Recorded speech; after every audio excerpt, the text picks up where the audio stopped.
हाँ, यहाँ ध्यान दीजिएगा सभी लोग। All of you listen me. बहुत ही मजेदार चैप्टर है और बहुत ज्यादा मजेदार होने वाला है चैप्टर। न्यूटन ए बच्चों न्यूटन के गति विषयक नियम। देखिए जरा, ये आपको 2-3 चैप्टर लगातार, जैसे इसके पहले जो है आप सरल रेखीय गति पढ़े थे और ये जो चैप्टर पढ़ाने जा रहे हैं, इसके बाद एक चैप्टर वर्क एनर्जी पावर, कार्य सामर्थ्य ऊर्जा। ये 3-4 लेसन बेटा कंपीटिटिव होते हैं, मैकेनिक्स के लेसन है, मैकेनिक्स फिजिक्स के माने यांत्रिकी के, और इन सब में क्वेश्चन एग्जाम में पॉलिटेक्निक वगैरह की परीक्षाओं में IERT जैसे परीक्षाओं में बहुत पूछा जाता है। और अगर कहीं कोई भी कंपटीशन के एग्जाम दो जिसमें साइंस GS के रूप में कोर्स में रहे, तो इस तरह के लेसन के ही उसमें क्वेश्चंस पूछे जाते हैं। तो आप सभी लोग आपस में बिना बात किए बोर्ड पर ध्यान दीजिए बेटा, डांट खा जाओगे तो। बल न्यूटन के गति विषयक नियम। Force Newton's laws of motion. Newton's laws of motion. देखो बच्चों, सबसे पहली चीज तो इस चैप्टर का सीरियसली नाम केवल बल होना चाहिए, लेकिन बलों को जो समझा रहा है ये चैप्टर, बलों के बारे में जो बताएगा या बल के बारे में जो बताएगा, वो न्यूटन के गति विषयक नियम का यूज करते हुए बताएगा।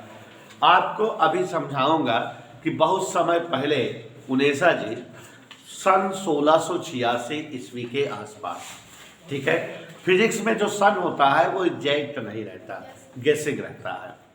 तो सन 1686 ईस्वी के आसपास आप जानते हो कि हमारे जो है बहुत पहले जब वैज्ञानिक वगैरह नहीं हुआ करते थे, तो चूंकि वैज्ञानिक तब माने जाएंगे जो लोग जो है बाकायदा अपनी बात को प्रयोग करके, एक्सपेरिमेंट करके सिद्ध करके बताएं, तो उन्हें वैज्ञानिक कहा जाएगा। लेकिन जब जो है सिद्ध करने वाले, अपनी बात को तार्किक रूप से सिद्ध करने वाले कोई साधन नहीं रहते थे, तो ऐसे जो विद्वान पुरुष होते थे, जो कोई बात बताते थे विचित्र और विशेष, उन्हें दार्शनिक कहा जाता था। और आप लोग जो है अंग्रेजी वगैरह किताब में फेमस दार्शनिक सुकरात का नाम सुना होगा, सुकरात का नाम सुना होगा, जो है दुनिया के बारे में, दुनिया की बहुत सारी घटनाओं के बारे में बहुत सारी चीजें बताया करते थे, और बहुत सारे लोग उनका विरोध करते थे और कुछ लोग मानते भी थे। तार्किक आधार पर उनकी बातें सत्य रहती थी। उन्हीं के शिष्य परंपरा में, माने उनके फेमस शिष्य, आप लोगों ने नाम सुना होगा अरस्तु। अरस्तु सुकरात के शिष्य थे और अरस्तु के भी शिष्य न्यूटन थे। लेकिन जब न्यूटन का जमाना आया तो जो है दुनिया बहुत डेवलप हो गई थी। न्यूटन 15वीं-16वीं शताब्दी के आसपास थे। तो जब इस तरह की शताब्दी में थे तो साइंस बहुत डेवलप था। तब जो है तमाम उपकरण बन चुके थे जिससे लोग अपनी बात को सिद्ध करके रखते थे। तो 1686 ईस्वी के आसपास वैज्ञानिक सर आइजैक न्यूटन, पूरा नाम था इनका, जो फिजिक्स के क्षेत्र में बहुत सारी खोजबीन किए हैं। हमने आपको बताया था कि इन्होंने फिजिक्स की एक जो है ब्रांच की खोज की थी, यांत्रिकी या mechanics. Mister Newton, who are the famous scientist of physics, invented a famous branch of physics, namely mechanics. इन्होंने यांत्रिकी नामक एक जो है फिजिक्स की ब्रांच की खोज की थी, जिसके अंतर्गत वस्तुओं की गति और विराम अवस्था का अध्ययन किया जाता था। In the branch of mechanics we study about motion and rest state of particle. किसी भी वस्तु की गति अवस्था और विराम अवस्था और उससे संबंधित अध्ययन हमारी जो है यांत्रिकी में किया जाता है। आप लोग पढ़े होंगे कि यांत्रिकी की और भी कई ब्रांचेज हैं। तो बाय द वे, न्यूटन ने जो भी बातें फिजिक्स के संदर्भ में खोजा या जो बातें उन्हें समझ में आई, उसे उन्होंने एक किताब में लिखा और न्यूटन द्वारा लिखी गई किताब का नाम था प्रिंसिपिया। इस किताब को न्यूटन ने लिखा और न्यूटन किसी वस्तु की गति के संदर्भ में जो भी बात पाए, जो भी सिस्टम पाए, वो सब इसी किताब में उन्होंने वर्णित किया है। और इस पूरी किताब में बल, बल का प्रभाव और कोई वस्तु अगर गति है कर रही है तो उस पर बल लगाने से क्या होगा, इन्हीं सब बातों का डिस्कशन है। निष्कर्ष के रूप में, कंक्लूजन के रूप में पूरी किताब को पढ़ लीजिए तो कंक्लूजन के रूप में, पूरी किताब के कंक्लूजन के रूप में 3 नियम बनाए जा सकते हैं जिसे न्यूटन के गति विषयक नियम कहा जाता है। तो न्यूटन ने अपनी सारी बातों को प्रिंसिपिया नामक पुस्तक में वर्णित किया और कंक्लूजन के रूप में उन्होंने 3 नियम प्रस्तुत किए जिन्हें न्यूटन के गति विषयक नियम कहते हैं। गति विषयक प्रथम नियम, द्वितीय नियम, तृतीय नियम, जो आगे हम आपको पढ़ाएंगे। लेकिन चूंकि न्यूटन की सारी लॉजिक, सारी बातें बल पर है, तो चलो पहले चर्चा करते हैं बल की। बल क्या है, ठीक है। तो अब आप जो है ध्यान से सुनते जाइए बेटा, समझते जाइए, मेरा प्रयास है रटाता जाऊं। कुछ चीजें ऐसी बता देता हूँ जो आसपास आप कहीं ना पाए हो, थोड़ा ज्ञानवर्धन के लिए। तो देखिए जरा, बल इजी स्टाइल में बताऊंगा जिससे आपको याद भी हो जाए। बल फोर्स, सबसे पहले तो देखो बल को हम जब एक्सप्लेन किए हैं, लिखाए हैं, तो अपनी तरह से पॉइंट वाइज करके लिखाए हैं। माने बल के बारे में कई सारी बातें हैं, तो कुछ बातें तो बिना बताए आप जानते हो, ऐसा सृष्टि कह रही है कि जैसे एक बात तो आप जानते हो कि बल सदिश राशि है, क्योंकि इसको प्रकट करने के लिए दिशा और परिमाण दोनों चाहिए। बल सदिश राशि है, बिना बताए जान रहे हो। दूसरा बेटा, बल को यफ से व्यक्त करते हैं, यह भी जान रहे हो कि यफ से व्यक्त करते हैं, ठीक है। अब बाकी बातें हम निकालेंगे और आपको फिर बताएंगे।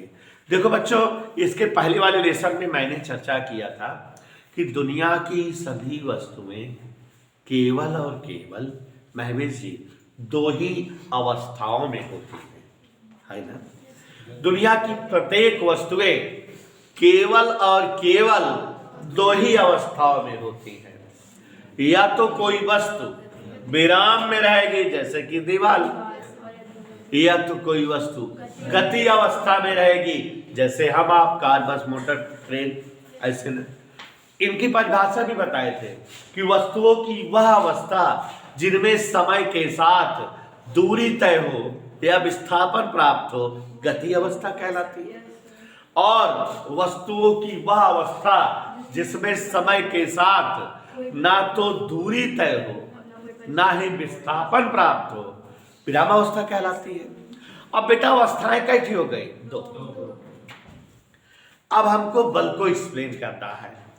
अगर हम किसी वस्तु की अवस्था को बदल दें, इंटरचेंज कर दें, माने अगर वस्तु गतिमान हो और उसको हम विराम कर दें, माने गति से किस अवस्था में ला दें उसको, या अगर कोई वस्तु विराम में है उसको गति में ला दें, तो हमको बाहर से जो कारण लगाना पड़े, ललचवावे पड़े, पैसा कौड़ी देख पड़े या और कुछ करे पड़े, वही कारण का कहा जाता बल। माने बल बाहर से लगाया गया वह कारण है जो वस्तुओं की अवस्था को बदलता है। जैसे कि साइकिल चलावता है, चलावता अपन चलावता है, और हम अपन खड़ा है और हैंडल पकड़ ली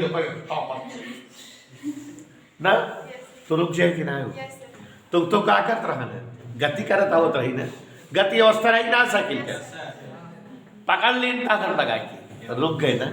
तो हम बाहर से कुछ कीन, जौन कीन हुआ या बल, ठीक है, तो अवस्था बदले ना, विरामावस्था, गति अवस्था का कौन अवस्था में ला देंगे। तो बल वह बाहरी कारण है, वह बाह्य कारक है जो वस्तुओं की अवस्था में परिवर्तन लाता है। गति अवस्था की वस्तुओं को क्या कर देता है, अब विराम अवस्था की वस्तु, जैसे अगर कोई वस्तु विराम में आया ऐसे में ये धक्का भाई चले लागे कि ना, तो जौन हम मारे वह या बल। ठीक, तो बल क्या है? अवस्था बदलने वाला कारण है।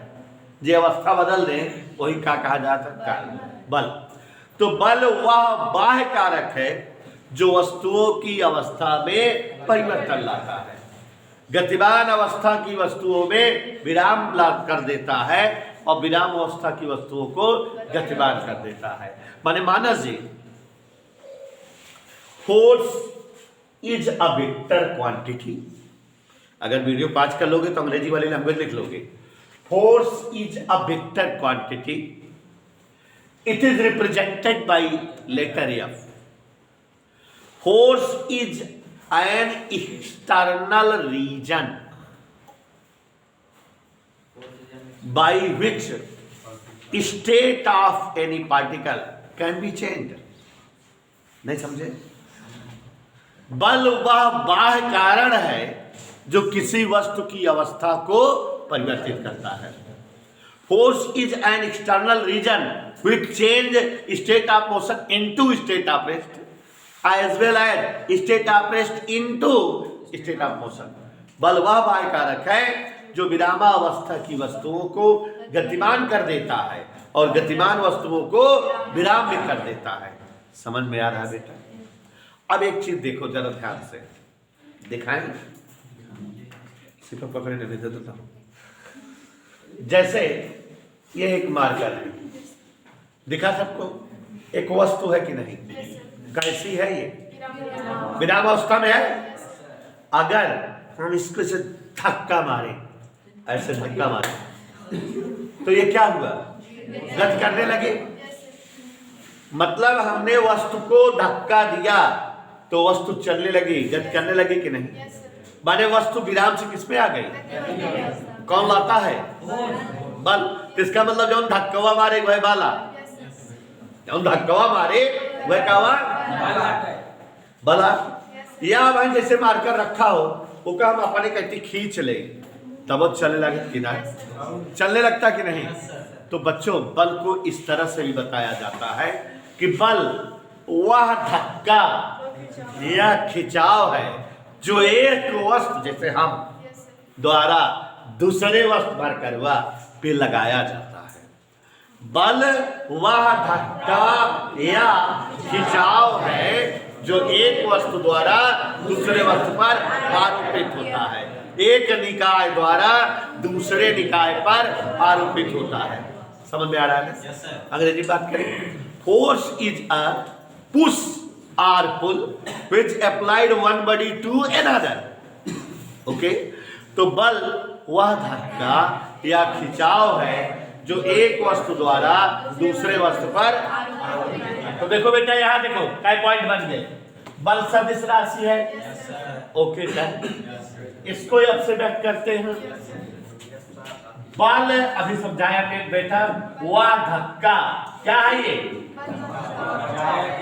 या खिंचाव है जो एक वस्तु से दूसरे वस्तु पर, किताब में लिखा रहेगा जो एक निकाय से दूसरे निकाय पर आरोपित होता है। तो आप भी ऐसे बोलोगे, बल व धक्का या खिंचाव है जो एक निकाय से दूसरे निकाय पर आरोपित होता है। याद हो गया बच्चों?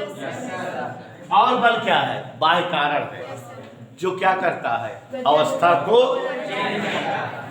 बल वह बाह्य कारक है जो वस्तुओं की अवस्था को परिवर्तित कर देता है, गतिमान वस्तुओं को क्या कर देता है? विराम कर देता है, और विराम वस्तुओं को गतिमान कर देता है। समझ में आ रहा है बेटा? बल वह धक्का या खिंचाव है जो एक निकाय से दूसरे निकाय पर आरोपित होता है। बल वह बाह्य कारक है जो वस्तुओं की अवस्था परिवर्तित कर देता है, गतिमान अवस्था वाली वस्तुओं को विराम में और विराम अवस्था वाली वस्तुओं को। इधर क्लियर? अब आपको समझाएंगे बेटा, यहां ध्यान से समझो कि जैसे कोई बड़ा सा पत्थर रखा हो, ओकर धक्का मारी चले लगी, तो बड़ा क्या है तो ज्यादा धक्का मारे पड़े कि ना। और अगर नाम रखा रहता थोड़ा ही। तो कहने का मतलब किसी वस्तु पर जो बल लगाया जाता है वो वस्तु के द्रव्यमान पर डिपेंड करता है। छोट के द्रव्यमान की वस्तु रहे टाइट छुले चले लगे, और बड़की वस्तु रहे ज्यादा बल लगा पड़े। और देखा जैसे कनो में नहीं चलावत रहा है तो कम ऐसे हाथ लगा के रोक दे, आराम से रुक जाए, उमें तुरंत कम रुक जाए।